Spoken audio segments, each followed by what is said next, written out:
Two 10-year-old twin brothers stood outside the gleaming glass towers of Manhattan's financial district, their cardboard box of candy bars looking impossibly small against the backdrop of corporate America.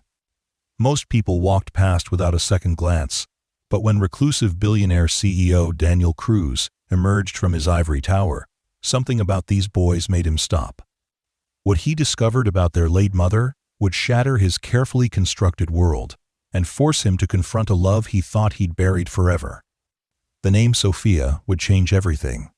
But could two grieving children heal a heart that had been broken for over a decade? Before we carry on, please hit the subscribe button to make my day and let me know where you are watching from in the comments. The morning sun cast long shadows between the towering skyscrapers of Lower Manhattan as Ezra and Eli Martinez positioned themselves carefully on the sidewalk outside the Cruz financial building. At 10 years old, the identical twins had learned to navigate the world with a maturity that shouldn't have belonged to children their age. Their dark hair caught the early light, creating halos that seemed almost prophetic against the cold glass and steel surrounding them. Their matching brown eyes held a determination that spoke of responsibility thrust upon them too early, yet they carried it with a grace that would have impressed seasoned business executives. Ezra, older by 3 minutes and perpetually protective of his brother, arranged the candy bars in neat rows inside their battered cardboard box with the precision of a retail manager. Each chocolate bar was positioned at the perfect angle to catch the light, every package turned to display its most appealing side. The box itself told a story of resilience, reinforced with silver duct tape and bearing the faint impressions of previous adventures. Scuff marks along its edges spoke of countless journeys through subway turnstiles and up apartment building stairs, while careful repairs with different colored tape created a patchwork pattern that somehow made it more crock. Beautiful, rather than less. Eli stood beside him, clutching a hand-painted sign that read, "Premium candy for sale. Help us save for school supplies." In careful block letters, each word a testament to their grandmother's patient teaching during long afternoons at the kitchen table. The cardboard had been cut from a larger box, its edges smoothed with sandpaper their neighbor had lent them, and the letters painted with watercolors that had been a Christmas gift from their mother the year before she died. The paint had faded slightly in places where rain had touched it, but the message remained clear and hopeful.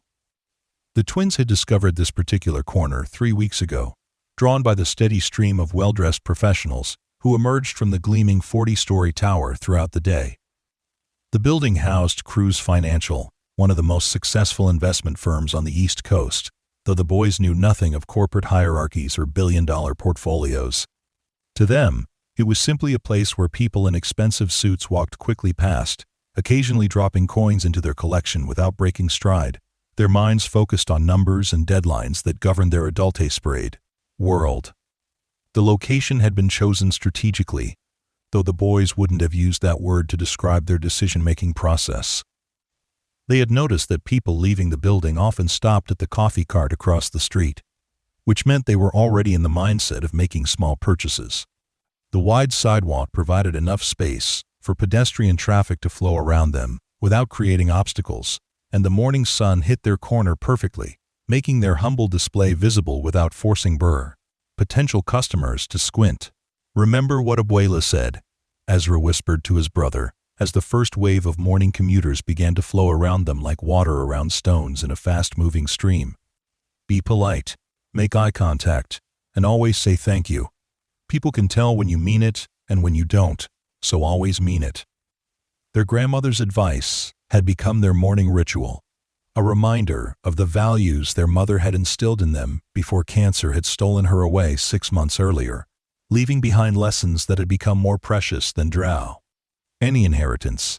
Eli nodded solemnly, adjusting his grip on the sign with small hands that trembled slightly.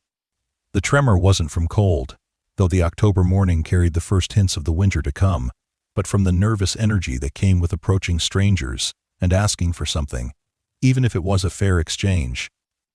Unlike his brother, who had inherited their mother's natural ease with people and her ability to find common ground with anyone, Eli was shy by nature, preferring the safety of observation to the vulnerability of interaction.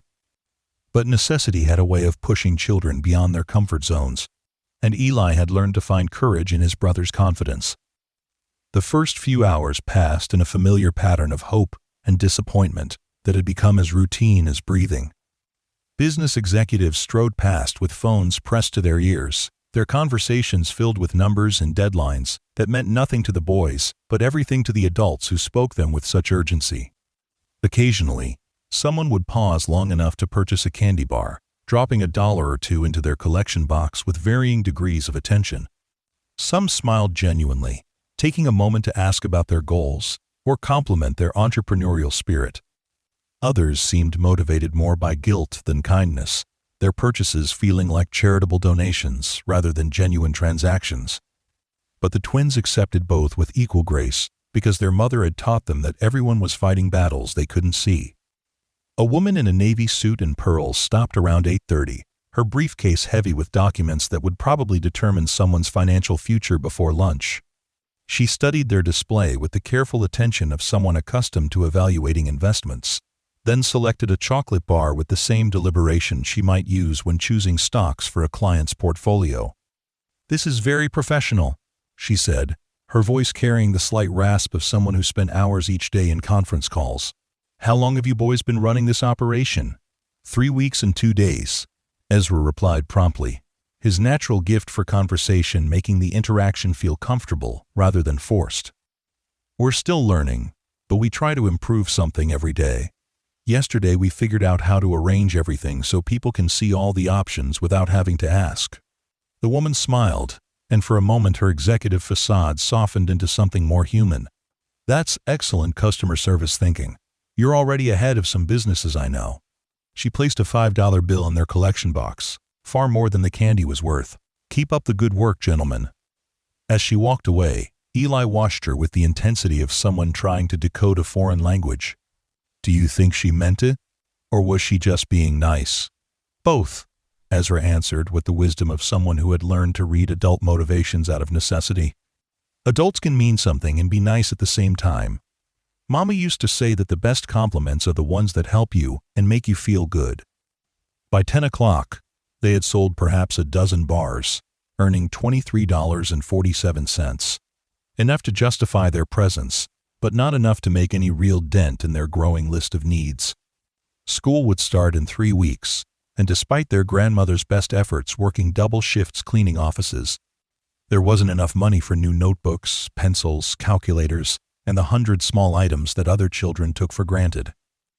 Their mother's medical bills had consumed most of their family's modest savings, leaving behind a legacy of love wrapped in financial struggle that felt overwhelming some days and manageable others, depending on how the light hit their circumstances.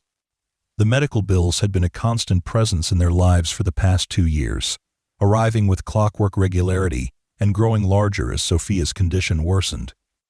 Insurance had covered some costs, but not the experimental treatments their mother had pursued in her final months, not the private room that had made her last days more comfortable, not the specialized care that had extended her life just long enough for her to see them complete 4th grade and make peace with the idea of leaving them behind. "Maybe we should try the other side of the street," Eli suggested during a lull, his voice barely audible above the urban symphony of traffic and construction. A jackhammer somewhere nearby provided percussion to the melody of car horns and sirens that formed the soundtrack of their daily life. His stomach rumbled audibly, a reminder that they had split a single piece of toast for breakfast, saving the rest for their grandmother who would spend the day cleaning offices to make ends meet and wouldn't return home until beat. Well after dark, Ezra shook his head, his eyes scanning the crowd with the intensity of a much older person, searching for signs of potential customers among the sea of hurried faces. "Mama always said patience pays off better than desperation. Someone will come along who needs what we're offering. And besides, we promised Abuela we'd stay where she could find us if she needed to." He spoke with the conviction of a child who had learned to find hope in unexpected places, though his own stomach echoed his brother's hunger and his feet were beginning to ache from standing on the concrete sidewalk. Their shoes, hand-me-downs from a neighbor whose son had outgrown them, were a size too large and provided little cushioning against the unforgiving pavement, but they were grateful to have them at all. The morning progressed with the rhythm of urban life. waves of pedestrian traffic corresponding to the schedules of the office buildings that surrounded them. 9 o'clock brought the stragglers rushing to make it to work on time. 10 o'clock brought the first round of coffee break customers, and 10:30 brought a brief lull that the twins had learned to expect. It was during this quiet period that people who weren't constrained by rigid schedules sometimes emerged, and these individuals often proved to be their best customers because they had time for actual conversations, rather than hurried transactions. As if summoned by his words, the glass doors of the Cruz Financial Building opened with a mechanical whisper that seemed louder in the relative quiet of the late morning lull. And a man emerged who was different from the morning's earlier parade of suits. Daniel Cruz. Though the boys didn't know his identity, or the fact that his name was carved in granite above the entrance they had been standing beneath for weeks, moved with the measured pace of someone who owned not just time, but the very building from which he had emerged. At 42, he carried himself with the bearing of a man accustomed to deference, his tailored charcoal suit probably costing more than most people earned in a month, his Italian leather shoes reflecting the morning sun like ivory mirrors. But it wasn't his expensive clothing or commanding presence that made him different from the hundreds of other professionals who had passed their corner. It was the way he paused at the sight of the twins, his steel-gray eyes lingering on their faces with an expression that shifted from casual curiosity to something deeper and more complex. For a moment, he seemed to forget where he was, his carefully maintained composure cracking just enough to reveal something vulnerable underneath. Something that looked almost like recognition, though he was certain he had never seen these children before. Daniel had built his empire on the ability to make instant decisions based on incomplete information, to read situations and people within seconds and determine the most advantageous course of action. It was a skill that had made him millions and earned him a reputation as one of the most intuitive investors on Wall Street. But something about these children rendered his usual analytical processes useless, replacing his strategic thinking with something more primal and emotional that he hadn't felt in years. Perhaps it was their obvious youth, contrasted with their entrepreneurial spirit, the way they had turned necessity into opportunity without losing their innocence in the process. Maybe it was the careful organization of their display, which spoke of adult guidance provided with love rather than mere instruction. Or possibly it was the way they stood together, united against a world that seemed determined to overlook them, presenting a united front that reminded him of partnerships he had once valued more than individual success. Whatever the reason, instead of walking past like everyone else, Daniel found himself approaching their makeshift stand with steps that felt both inevitable and surprising. His usual route to the car that would take him to his next appointment led directly past this corner, but he had never noticed the details before. Never seen the hand-painted sign, or the carefully arranged candy, or the two small faces that watched the world with such serious attention. "Good morning," he said, his voice carrying the authority of boardrooms but tempered with an unexpected gentleness that surprised even him. Years of business negotiations had taught him to modulate his tone to achieve specific effects, but this felt different, more authentic somehow. "What kind of candy are you selling today?" Ezra straightened immediately, his salesman instincts kicking in despite his surprise at being addressed by someone who actually seemed interested in conversation rather than transaction. This man wasn't fumbling for change while checking his phone, wasn't glancing impatiently at his watch, or looking over their heads toward his destination. He was actually looking at them, seeing them as individuals, rather than obstacles or opportunities for quick charity. "We have chocolate bars, peanut butter cups, and some gummy varieties," Ezra said, gesturing to their carefully arranged inventory with the pride of someone displaying precious artifacts. "Everything's fresh, and we make sure to rotate our stock so nothing gets stale. We also check the expiration dates every morning and remove anything that's getting close, because Mama always said trust is the most important thing you can sell." The businessman nodded, impressed despite himself by the boy's professionalism and the wisdom embedded in such a simple statement. In corporate meetings, he regularly encountered adults who couldn't articulate their value proposition as clearly as this 10-year-old had just done. Who couldn't understand that reputation was built on countless small decisions to do the right thing, even when no one was watching? "That's very thorough of you. How long have you been running this business?" "About 3 weeks. Eli answered, finding his voice encouraged by the man's genuine interest and the way he listened to their responses as if their words actually mattered. We're saving up for school supplies. Our grandmother helps us as much as she can, but there's a lot to buy, and we want to do our part. Mama taught us that everyone in a family contributes what they can. Something shifted in Daniel's expression at the mention of their grandmother, a flicker of recognition or memory that he quickly suppressed, but not before both boys noticed the change. He had learned long ago to compartmentalize emotions that might interfere with business decisions, to separate personal feelings from professional requirements. But children had a way of bypassing even the most carefully constructed defenses, their honesty cutting through layers of protection that adults respected, but children simply ignored. School supplies, he repeated thoughtfully, the words carrying more weight than such a simple phrase should bear. That's a worthy goal. Education is important. The response felt inadequate even as he spoke it, corporate speak that couldn't capture the complexity of what he was feeling, or the memories that were stirring unbidden in his mind. Are you in the same grade? We're twins, Ezra explained with the matter-of-fact tone children use to state what seemed obvious to them, but might not be apparent to adults who weren't paying close attention. We'll be in 5th grade this year. Our teacher from last year, Mrs. Rodriguez, said we're both good students. But she also said that having the right materials makes a big difference in how well you can learn. She gave us a list of everything we'll need, and it's pretty long. Daniel found himself genuinely curious about these boys, in a way that surprised him with its intensity. In his world, conversations were strategic, designed to advance specific objectives or extract particular information that could be converted into profitable action. Every interaction had a purpose beyond mere communication. Every relationship served some aspect of his business empire. But talking to Ezra and Eli felt different, more authentic somehow, as if their honesty was infectious and was awakening parts of himself he had forgotten existed.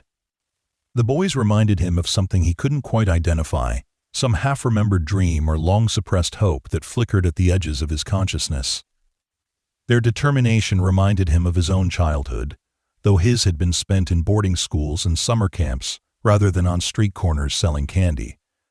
Their obvious care for each other touched something in him that he had thought was permanently buried under layers of business success and emotional isolation.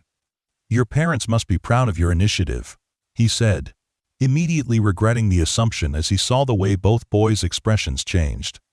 The light in their eyes dimmed slightly, and they exchanged a look that spoke of shared sorrow too deep for their years, a communication that passed between them without words and excluded the adult world entirely. That look hit Daniel like a physical blow, carrying a weight of loss and resilience that he recognized from his own mirror during the darkest periods of his life. These children knew grief in a way that children shouldn't, carried burdens that should have been shared by adults who were no longer there to help bear the load. Our mama passed away, Eli said quietly, his small hand instinctively reaching for his brother's, in a gesture so natural it was clearly unconscious. She got sick, and the doctors tried really hard, but sometimes trying isn't enough. Sometimes bad things happen to good people, and there's nothing anyone can do to stop it. The simple honesty of the statement hit Daniel with unexpected force, cutting through his emotional defenses like a blade through silk. He had attended countless funerals over the years, mostly business associates or distant relatives, events where grief was performed rather than felt, where appropriate words were spoken without carrying real meaning. But the genuine pain in this child's voice cut through his defenses in a way that formal condolences never could, awakening an empathy he had spent years learning to suppress because it interfered with the ruthless decision-making that business success required. I'm very sorry to hear that, he said, and meant it in a way that surprised him with its depth and sincerity. The words felt inadequate, couldn't possibly encompass the magnitude of what these children had experienced, but they were all he had to offer. That must be very difficult for both of you. It is, Ezra acknowledged, his protective instincts making him want to change the subject before his brother became too emotional in front of a stranger, even a kind stranger who seemed genuinely concerned about their welfare. But Mama taught us to take care of each other and to work hard for what we want. She said that as long as we remember her lessons, she's still with us in some way.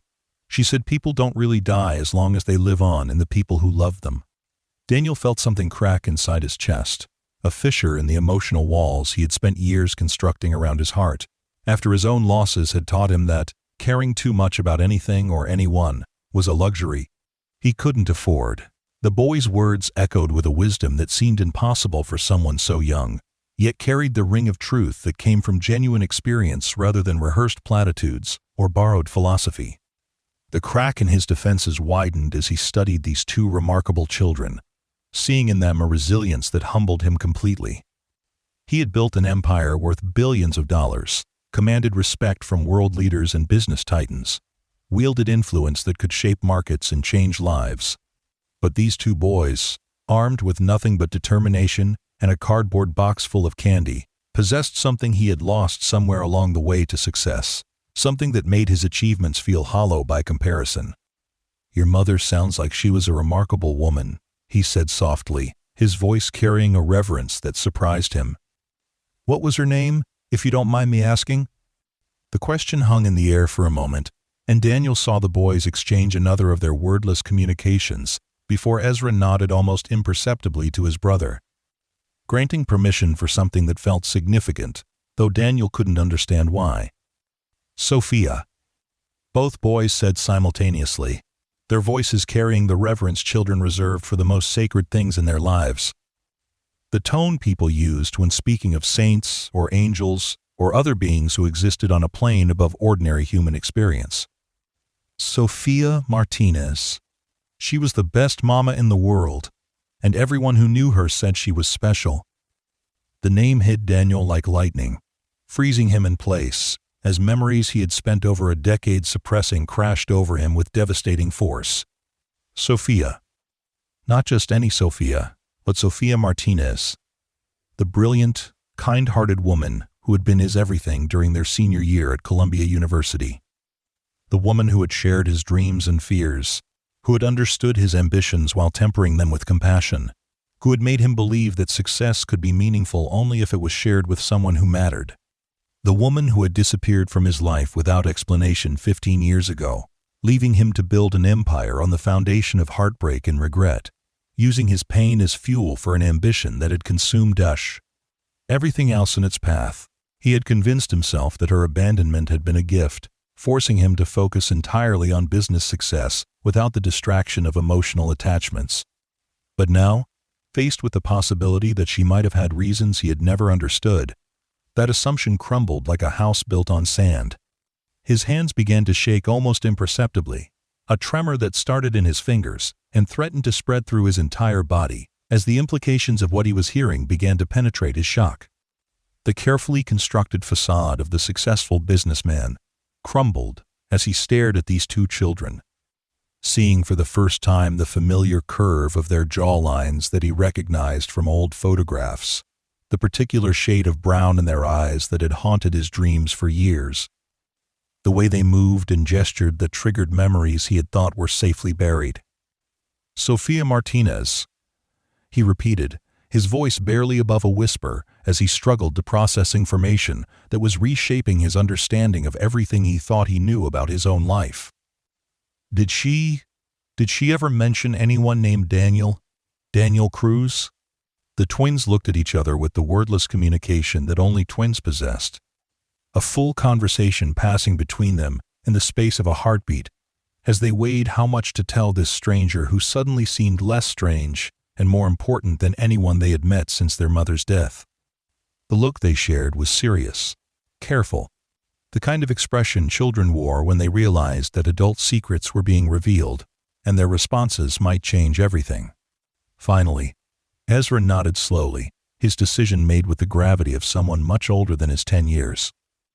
"She had a picture," he said carefully, studying the man's face with new interest and growing recognition. "On her nightstand, next to the lamp where she read to us every night. A graduation picture with a man who looked kind of like you, but younger. She never talked about it much, but sometimes when she thought we weren't looking, she would hold it and get really sad." Daniel felt tears he hadn't shed in years, threatening to spill over as the image of Sofia, alone and struggling, keeping his picture by her bedside, while he had convinced himself she had forgotten him entirely crystallized. In his mind, all the anger he had carried, all the assumptions about her leaving him for someone else, all the resentment that had fueled his relentless pursuit of success, crumbled in the face of this simple revelation. The picture had been taken at their graduation from Columbia, both of them radiating the kind of happiness that only comes from being truly seen and loved by another person. They had been planning their future together that day, talking about the business they would build, the family they would create, the difference they would make in the world, as partners in every sense of the word. The fact that she had kept that photograph, had looked at it with sadness rather than anger, suggested a story very different from the one he had constructed in his mind during the long years of her absence. "How old are you boys?" he asked, though he was afraid he already knew the answer and terrified of what it might mean for everything he thought he understood about his own life. 10, Eli said, his voice steady, despite the emotional weight of the conversation they were having with a man who was clearly more than the random businessman he had appeared to be. "We'll be 11 in December 15th, if you want to know exactly." The timeline fit perfectly, and Daniel felt the ground shift beneath his feet as the implications crashed over him with the force of a tsunami. 11 years ago, Sofia had left Columbia suddenly in the spring semester, transferring to a school across the country, with no explanation beyond a brief note saying she needed space to figure out her future. He had tried to contact her, calling every number he could find, writing letters to every address associated with her name, but her phone number had been disconnected, and her forwarding address had led nowhere. Eventually, he had forced himself to accept that she had moved on, perhaps found someone else, decided that their relationship was a college romance that couldn't survive in the real world. He had used his hurt and confusion as fuel to build the business empire that had made him one of the youngest billionaires in the country, throwing himself into work with the intensity of someone trying to outrun his own emotions. But now, looking at these children, seeing Sofia's eyes staring back at him from faces that carried unmistakable echoes of his own features, he understood the truth with crystal clarity that was both liberating, devastating. She hadn't left him for another man. She had left because she was carrying his children and somehow believed he was better off without them, that her pregnancy would trap him in a life he hadn't chosen, would derail the ambitions they had shared, and turn their love into obligation. The realization was like being struck by lightning, illuminating everything while simultaneously destroying the foundation on which he had built his adult life. Every assumption about Sofia's motivations, every angry thought about her abandonment, every moment of bitterness that had driven him to succeed at any cost, crumbled in the face of this new understanding. "Your mother," he said slowly, his voice thick with emotion he could no longer suppress. Years of carefully maintained control dissolving under the weight of discoveries that were reshaping his entire existence. "She was very special to me. A long time ago, before you were born, we were very close. I loved her very much. I thought I was going to marry her." The twins absorbed this information with the serious consideration children gave to adult revelations that would reshape their understanding of the world, processing implications that adults might take hours to fully comprehend. They had always known their father's identity was a mystery, their mother's gentle deflections whenever the subject arose, creating more questions than answers. But they had also learned not to push for information their mother wasn't ready to share, trusting that she would tell them what they needed to know when the time was right. Now it seemed the time had arrived, brought not by their mother's decision, but by the strange workings of fate that had placed them on this corner at the exact moment when the right person would finally see them and recognize something that transcended coincidence. "Are you our daddy?" Eli asked with the directness that only children could manage, cutting through all pretense and social convention to reach the heart of the matter, with a question that hung in the air like a challenge to the universe itself.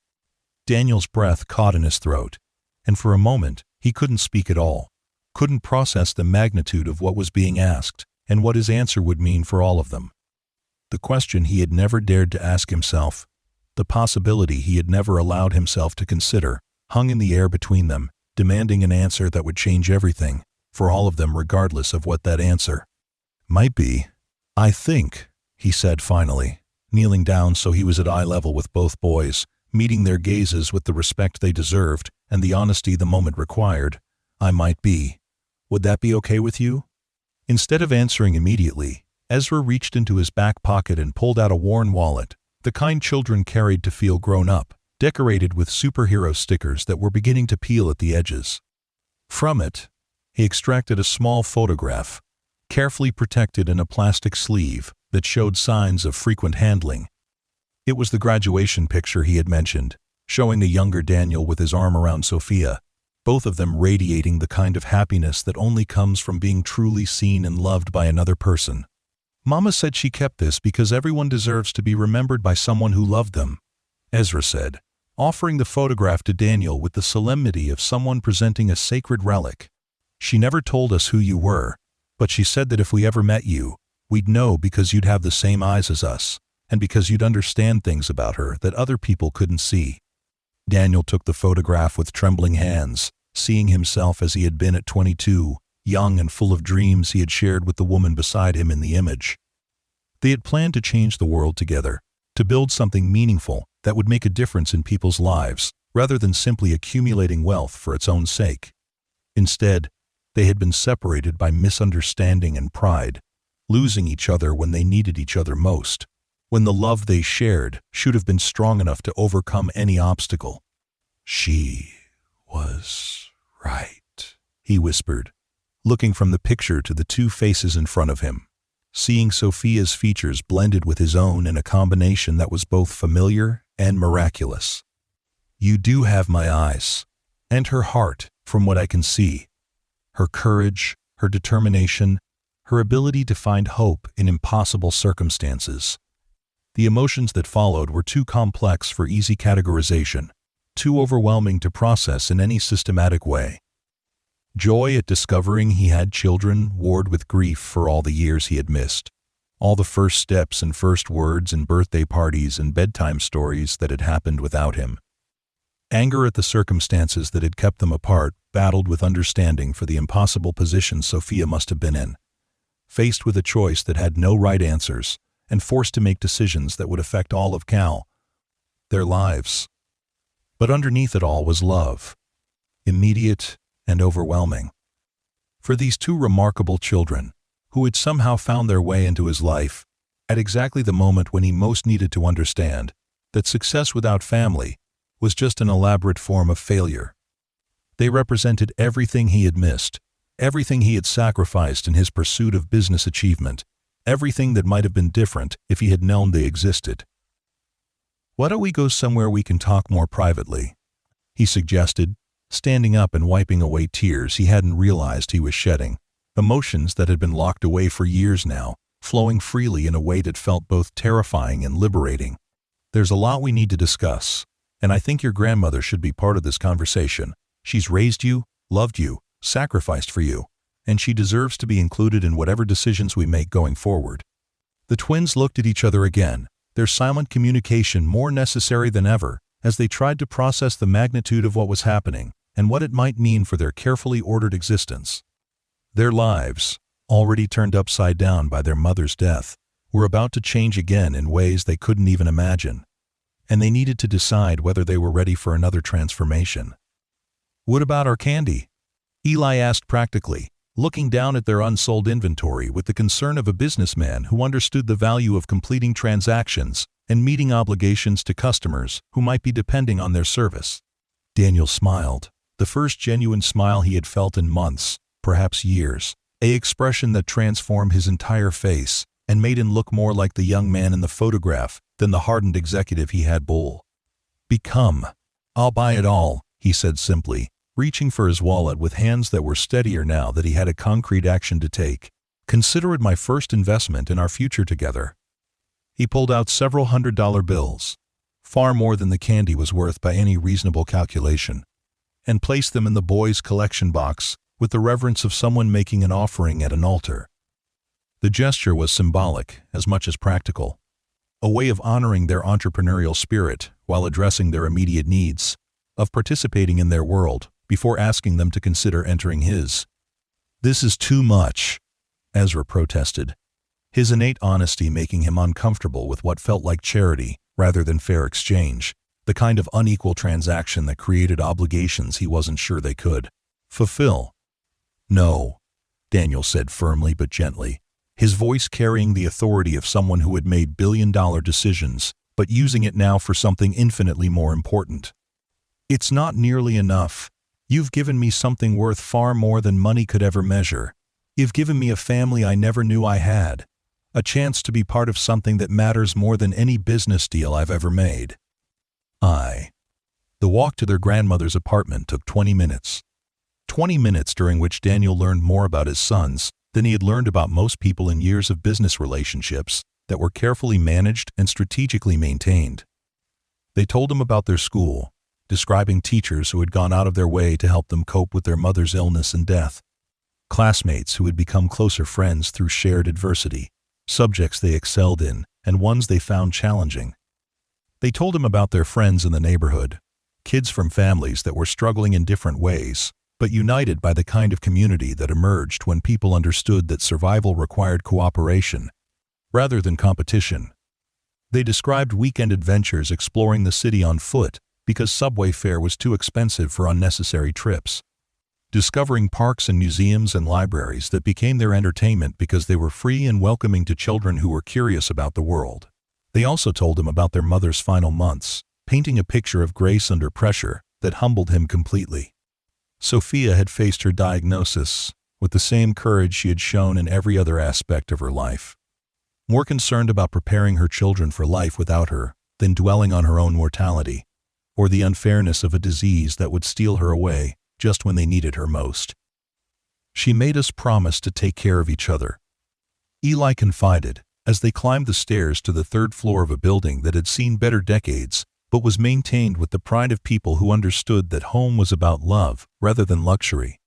"She said that as long as we had each other, we'd never be alone, no matter what happened in the world around us.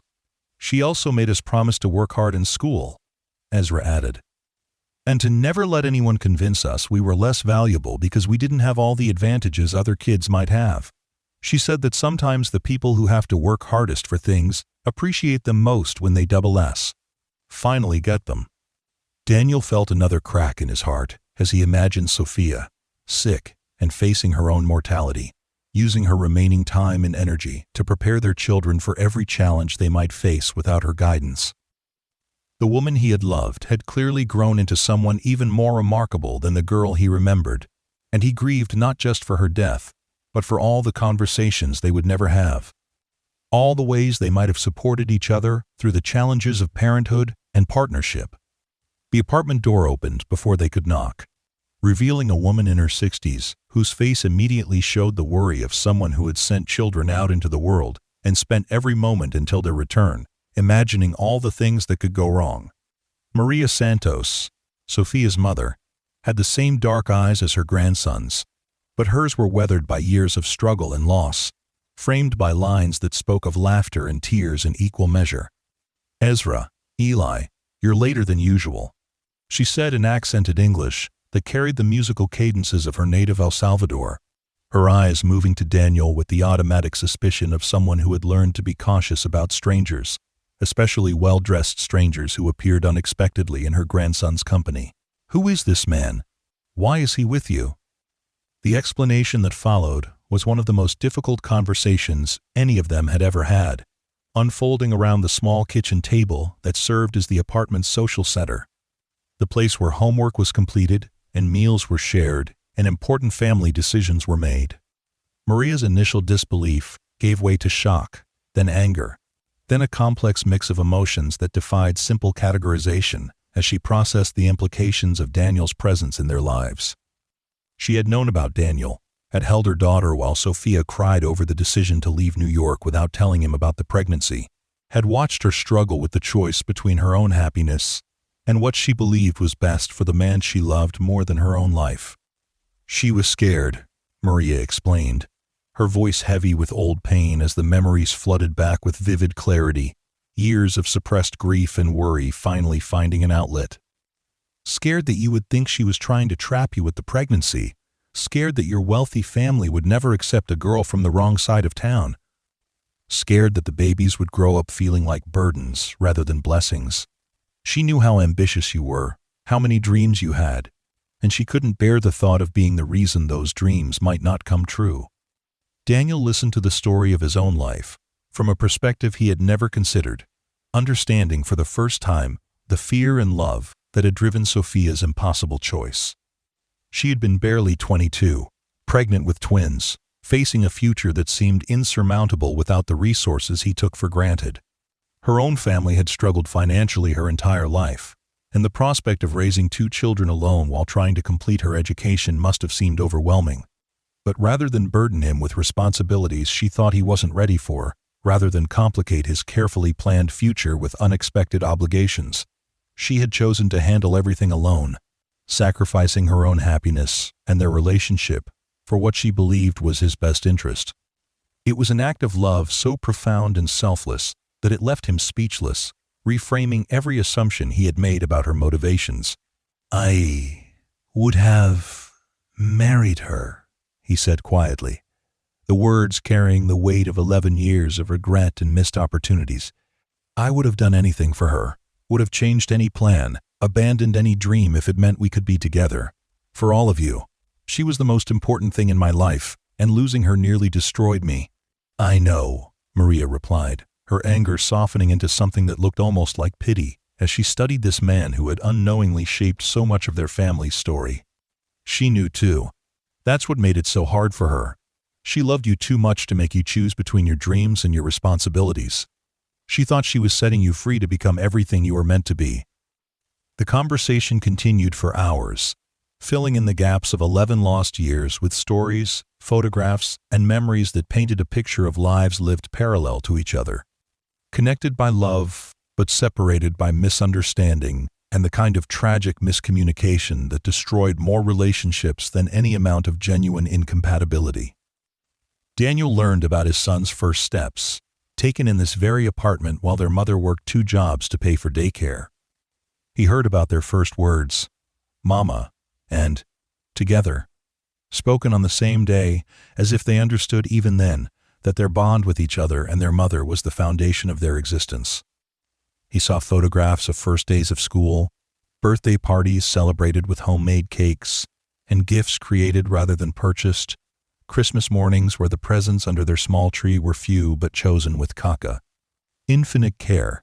In return, he told them about his own journey, how the pain of losing Sofia had driven him to build something that would make her proud if she ever learned about it.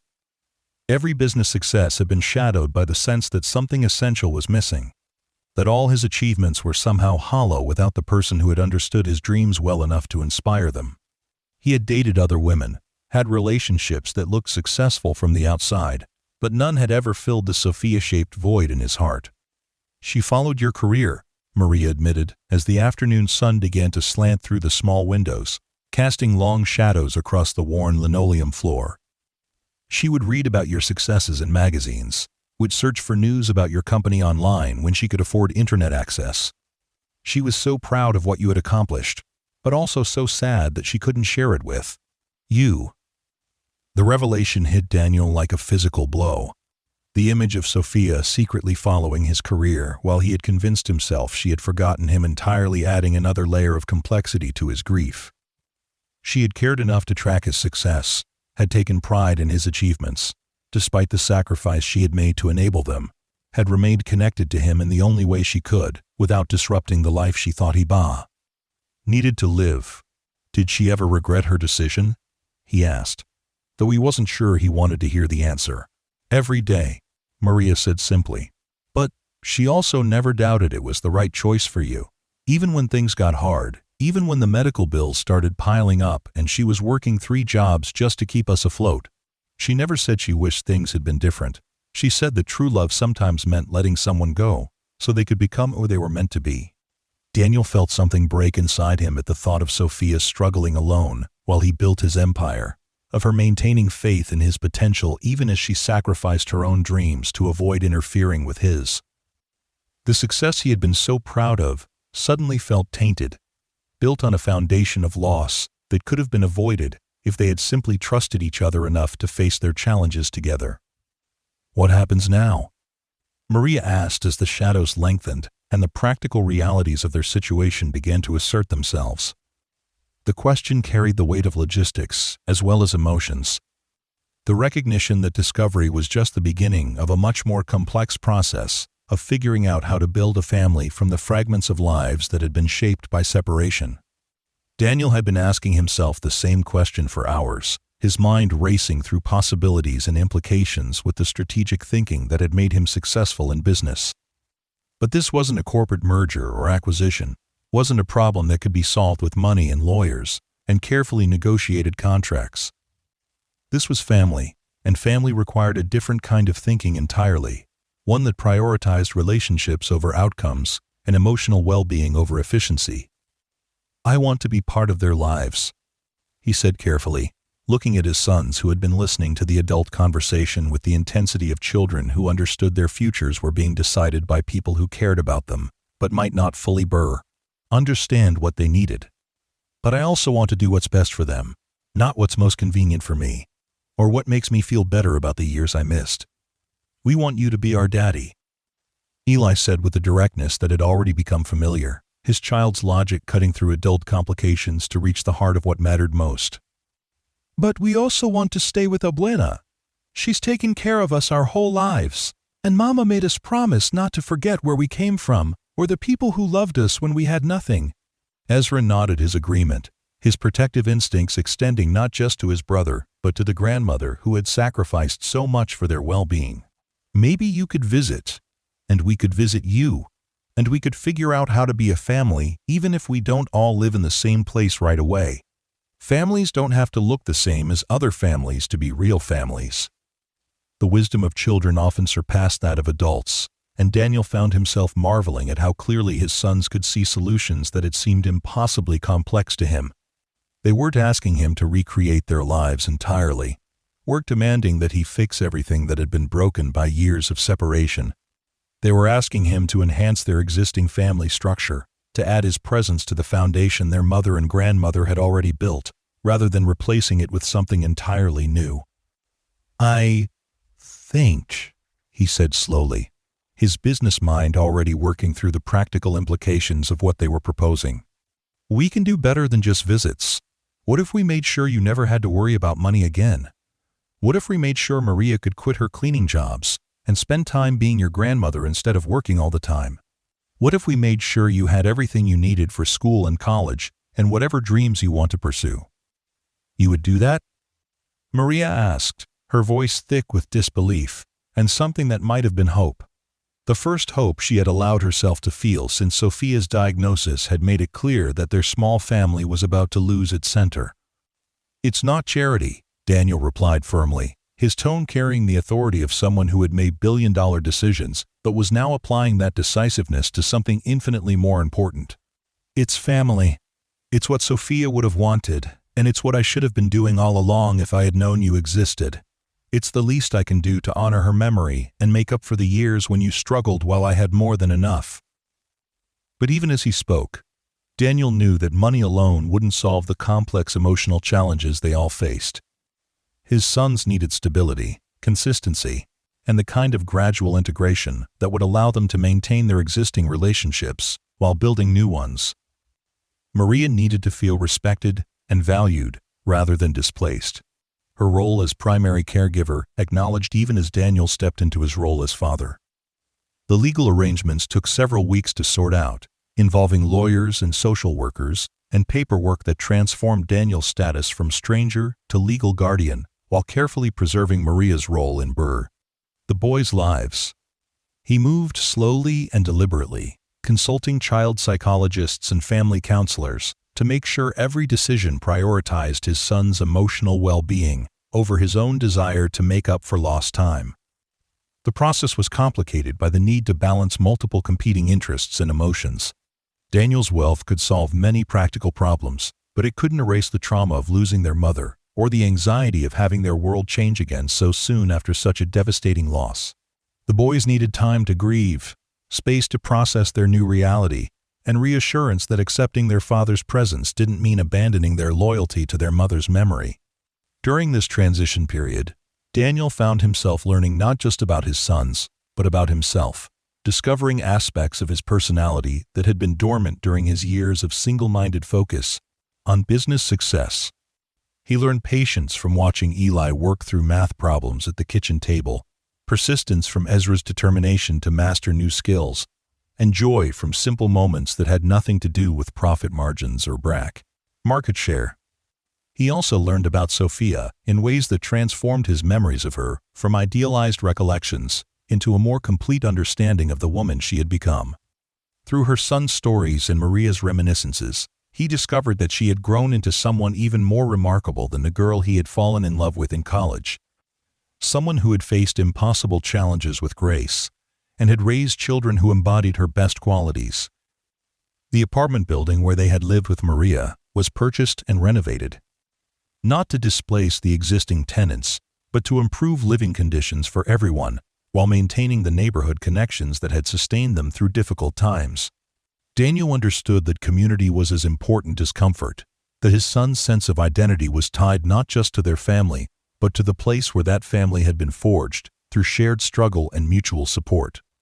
Maria's floor was completely remodeled, expanding the cramped space into something more suitable for a growing family while preserving the elements that made it feel like home.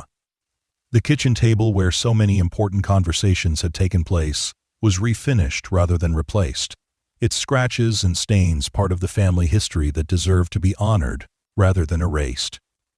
But perhaps the most important change was the establishment of the Sofia Martinez Foundation, a charitable organization dedicated to supporting single mothers and their children. Daniel poured millions of dollars into programs that provided everything from prenatal care to college scholarships, determined to ensure that no other family would face the impossible choices that had separated him from Sofia and their children. The foundation became more than a way to honor Sofia's memory. It became a laboratory for understanding the complex challenges faced by families who lacked the resources that Daniel had taken for granted. An education in the realities of poverty and single parenthood that transformed his understanding of success and responsibility. "Mama would love this," Ezra said during the foundation's inaugural event, held in a community center in the neighborhood where he and Eli had grown up. Hundreds of families had gathered to learn about available resources, their faces reflecting the same hope and determination Daniel had seen in his sons when he first met them outside his building. The foundation's programs were designed based on Sofia's own experiences and the lessons learned from Maria's decades of struggle to provide for her family on minimal resources. Rather than simply providing handouts, the organization focused on empowerment, offering education, job training, childcare, and the kind of comprehensive support that could break cycles of poverty rather than merely alleviating their symptoms. Daniel threw himself into the foundation's work with the same intensity he had once reserved for business acquisitions, but with a different motivation entirely. This wasn't about profit or market dominance.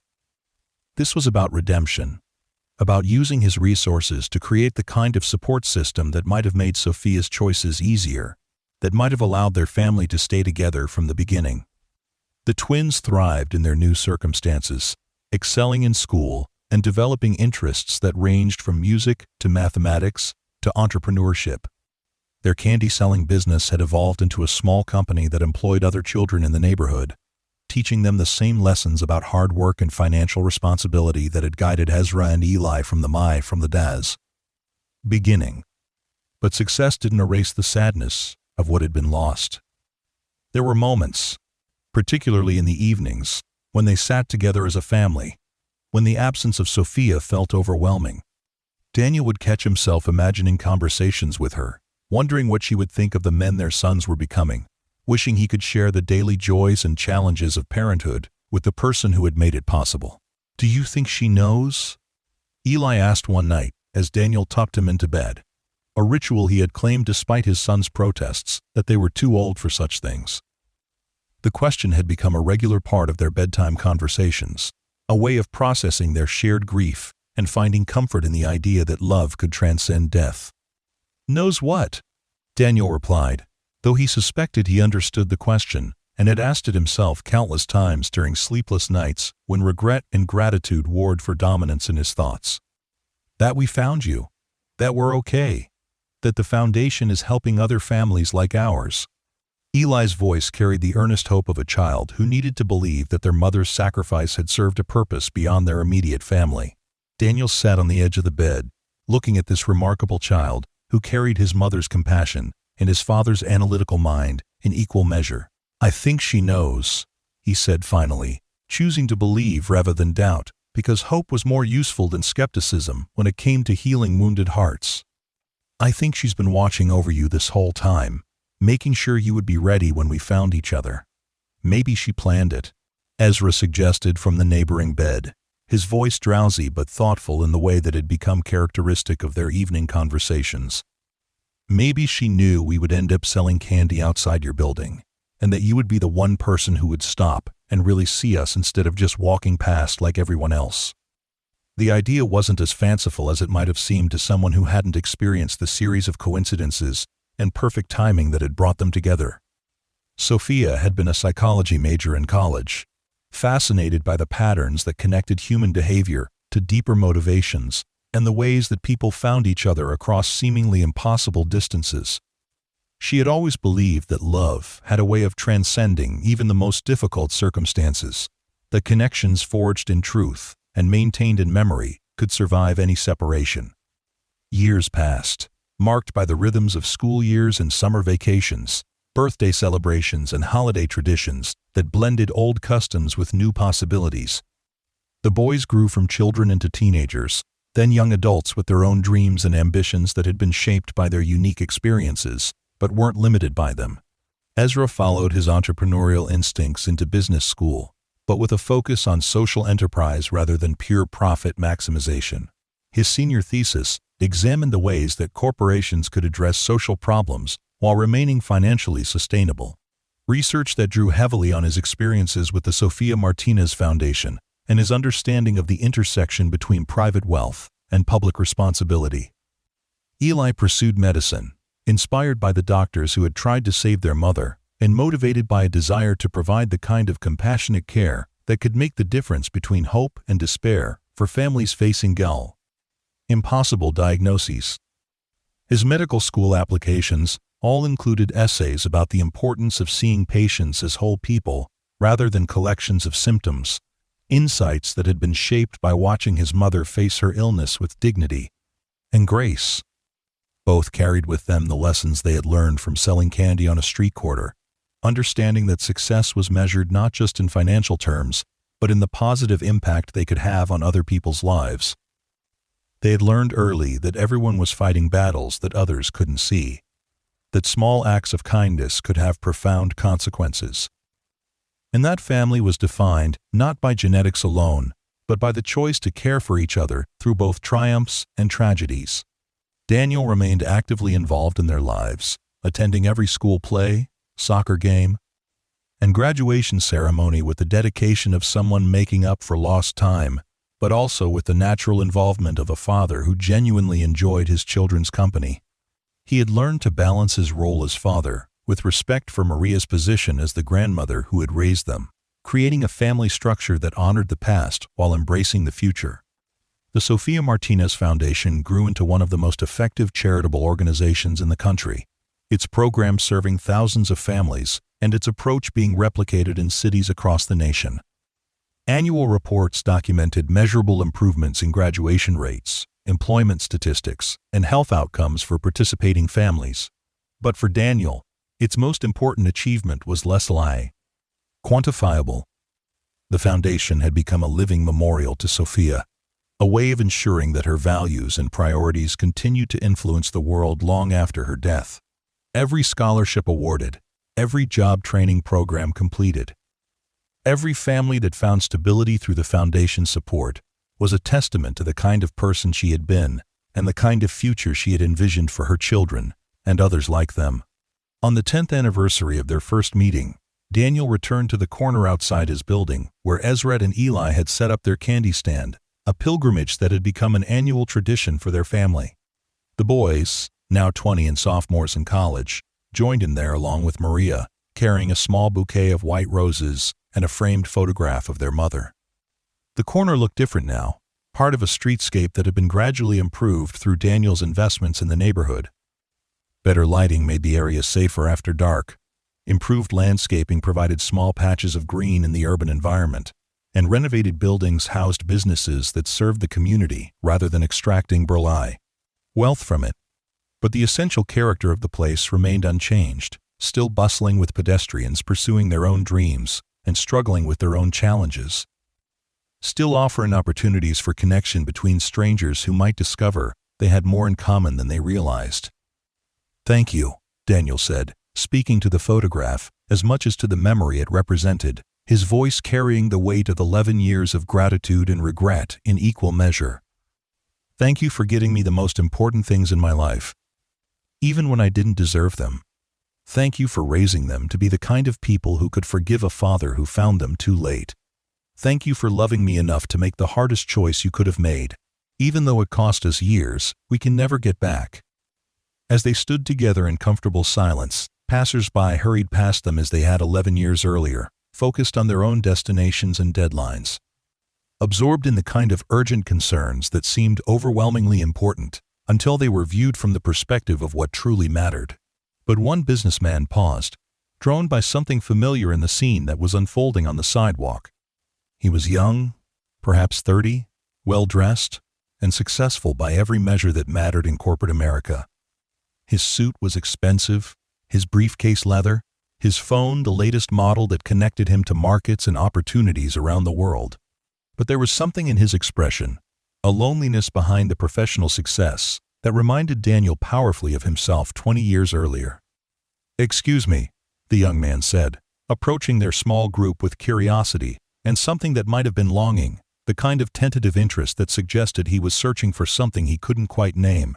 "I'm sorry to interrupt, but I couldn't help noticing. Is everything all right?" Daniel looked at him and saw himself as he had been before, finding his sons, driven and accomplished, but missing something essential.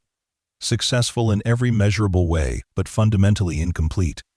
He saw the questions that money couldn't answer, the achievements that felt hollow without people to share them with, the kind of spiritual poverty that could exist alongside material abundance. "Everything's perfect," Daniel replied, putting his arms around his son's shoulders with the natural affection of someone who had learned that expressing love was more important than maintaining professional composure. "We're just remembering someone very important to us, and celebrating the family she made possible, even though she's no longer with us to see it." The young businessman nodded politely, his expression suggesting that he understood more than his brief acquaintance with the situation should have allowed. Perhaps he too was wondering about the paths not taken, the relationships that might have developed if he had been brave enough to prioritize connection over advancement, the choices that might have led to a different kind of wealth entirely. As he continued on his way, Daniel noticed him glance back with an expression of wistful recognition. The look of someone who was beginning to understand that success without meaning was just an elaborate form of failure, that achievements without relationships to give them context were ultimately unsatisfying. "Maybe we should have invited him to join us," Eli suggested, his natural compassion extending even to strangers who seemed to need connection more than they needed privacy. "Maybe next year," Daniel replied, understanding that some lessons could only be learned through personal experience, that the recognition of what truly mattered often came only after the cost of ignoring it became too high to bear. As the sun set behind the Manhattan skyline, casting long shadows across the street where everything had changed, Daniel Cruz understood that some stories don't have endings, they have continuations. His love for Sofia would never end, but it had evolved into something larger and more complex. A legacy that would touch countless lives through the foundation that bore her name, and the sons who carried her values into an uncertain but hopeful future. The twins had saved money for school supplies by selling candy outside a skyscraper, but in the process, they had saved their father from a life lived in the shadow of regret, and they had saved their mother's memory from being forgotten by a world she had tried so hard to make better. Their simple entrepreneurial venture had become the foundation for a family reunion that had seemed impossible, and that reunion had become the inspiration for a charitable foundation that would serve families for generations to come. Sometimes the most important transactions couldn't be measured in dollars and cents. couldn't be quantified in spreadsheets or evaluated according to traditional metrics of success. Sometimes what people bought wasn't nearly as valuable as what they discovered in the process of buying it, wasn't as meaningful as the connections they made with the people selling it. And sometimes, just sometimes, love found a way to bridge every gap that seemed impossible to cross, connecting hearts across time and space and loss, with bonds that even death couldn't break completely. The story of the twin boys, selling candy outside a skyscraper, had become the story of a family reunited by love and sustained by the memory of someone who had made the ultimate sacrifice to ensure that love could survive, flourish. In the end, that was Sofia's greatest gift to the world, not just the children she had raised with such devotion and wisdom, but the understanding that love multiplied through service was always more powerful than love held in secret, and that the courage to reach out to strangers could sometimes bring people home to the family they never knew they had been searching for all along.